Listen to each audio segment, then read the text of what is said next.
నమస్తే అండి. యూట్యూబ్ ప్రేక్షకులకు నా యొక్క నమస్కారాలు. ఈ మరుగుమందు చూసారా అండి? మరుగుమందులో రెండు రకాలు ఉంటాయి.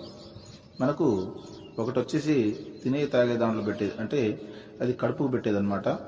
అది మనం అన్నంలో, కూరలో, చికెన్లో, మటన్లో, జ్యూస్లో, స్వీట్లో, కూల్ డ్రింక్లో అది పెట్టచ్చు. అంటే తినే తాగే దాంట్లో పెట్టాలి. అది కడుపుకు పెట్టేది వస్తుంది. ఇక రెండోది మనకు బట్టలకు, చెప్పులకు, తలకు, వంటికి ఏదో ఒక భాగాన పూసే మరుగుమందు వస్తుంది అనమాట. అది లిక్విడ్ వస్తుంది. అది పవర్ఫుల్ లిక్విడ్ అనమాట. అది కొద్దిగా అంటించినా ఇక మనం చెప్పినట్టే వింటారు, మన చెప్పు చేతలో ఉంటారు. అంటే వాళ్ళకు మనం చెప్పింది ఏదమవుతుంది అనమాట.